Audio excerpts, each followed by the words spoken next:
Ah, the 16-bit era of gaming. My favorite in the whole history of video games. And what could be better than Sonic the Hedgehog on the Sega Genesis? Or how about Sonic Spinball? This game got some pretty shitty reviews back in the day. So why don't we review it from a Brad angle and see just how shitty or how surprisingly good this game is. Well, I'm going to tell you right off the bat, this game isn't as bad as they said it was back in the day. Compared to some of the shit I played in my days, this game's pretty fucking good. Now, the premise is this. Sonic navigates through a pinball-like landscape. The whole story is that Sonic gets trapped by Dr. Robotnik in the little security pinball system, and he's got to fight his way through it by collecting the Chaos Emeralds and getting through all this annoying obstacle shit. I mean, it's really annoying. You got to be dead on with the flippers and everything. And the crazy thing is like how they came up with the idea for this game. I mean, putting Sonic in the pinball machine after he's been running around in loop-de-loops, you know, for several years. I think this game came out right after Sonic 2.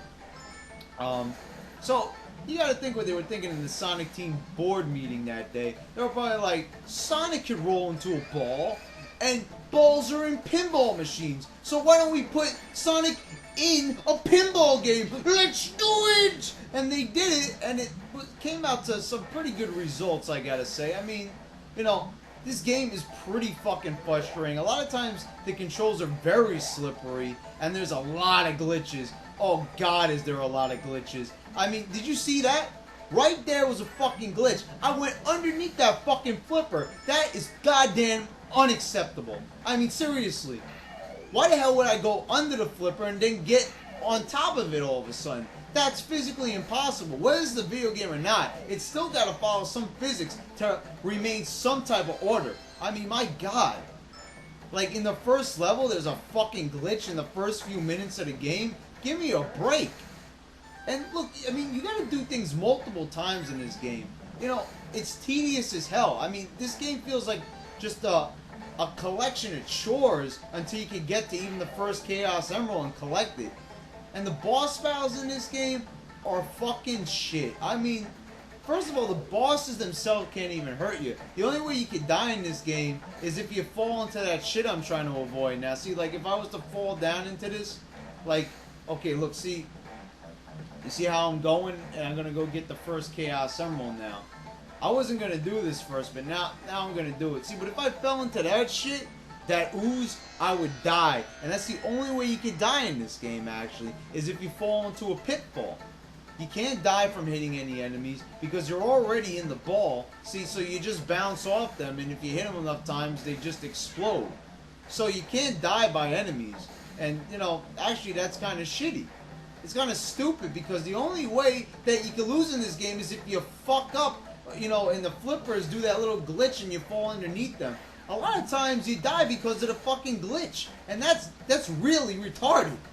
I mean, dying because of a glitch? Give me a break. Sonic Spinball is actually a pretty good game, though. I mean, look, the graphics aren't that bad. I'm not a big fan of Sonic's little sprite, though, that they made for him. The model of him is terrible. And compared to how, you know, he looked in the other games, even the first game, this is pretty unacceptable. But strangely enough, this game was actually made by Sega of America, not Sega of Japan, as I later found out in my life. Which is, I think, a first. I think this is the first and only game Sega, excuse me, of America has ever developed. I don't understand that. Why for this game they wanted to suddenly take a crack at it. It's like, oh, I'm sick of them nasty Japanese always making the Sonic games. Let America give it a try. You know, sometimes it's best if they leave it to the original people. And, you know, as far as the graphics go and the controls, they probably should have let Sega keep on saying Sonic. God, I got Sonic on the brains. Maybe that's because I'm playing the fucking game. Sega of Japan should have, well, before my camera fell down, because I had to record this video at such a cockamamie angle, because I don't have that fancy recording shit that all the other reviewers on YouTube do. It fell down. And so now I gotta start again what I was saying. So Sega of Japan didn't make this game. Actually, the American version of Sega did. And that kind of pisses me off because Japan was doing such a good job. Why would they make America do it? Now, I'm all for American things. I am American. But man, when it comes to the games, especially Sonic, don't fuck around. Sonic has got a big legacy, and you don't fuck around with that legacy. That's for sure. Well, so, you know, so you have this game, and it's got subpar graphics, but you know, the premise is fun, and I'm actually having an entertaining time playing this game. You know, it's a decent game, and I certainly do recommend it. But you know, son, it's frustrating. I mean, look at this fucking jump. Look at this.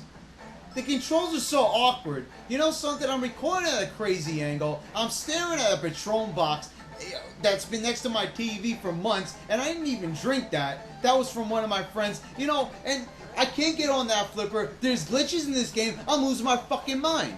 But anyway, I'm going to play this, and I'm going to be tormented for your entertainment. Because that is dedication. You know, I'll tell you what else is dedication. The fact that I'm recording this video, I put the camera on top of my Star Wars soundtrack box set. You know, just so I could put it at a good angle for you guys.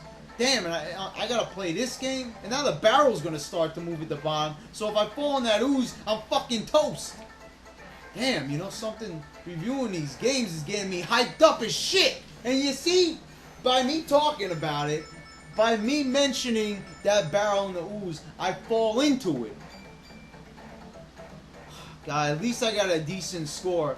But you see, by me talking about it, I lost. Fucking blame you people for it.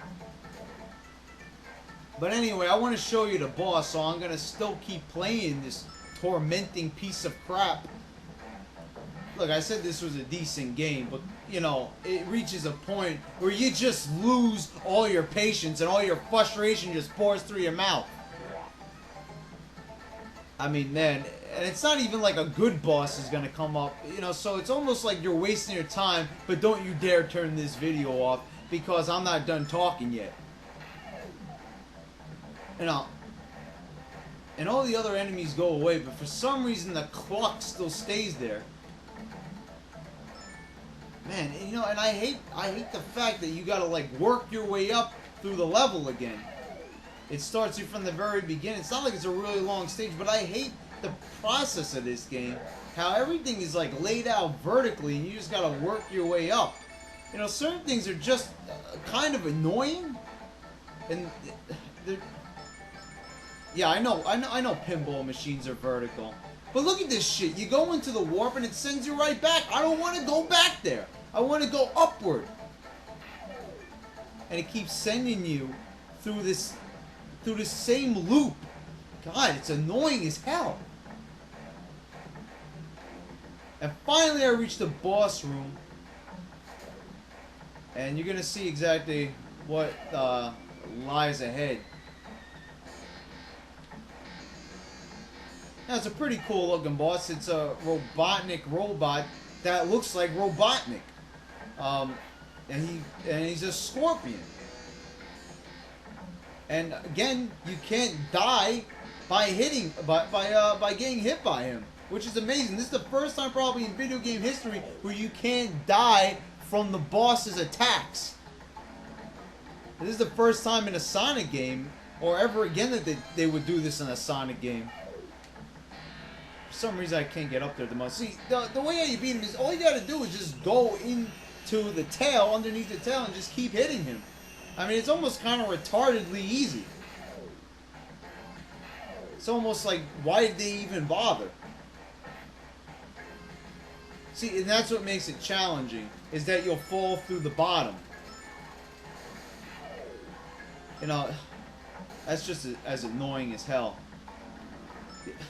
You see this shit? I've had fucking enough of this. I hope Dr. Robotnik fucking wins, because I'm never playing that piece of shit again. Fuck Sonic.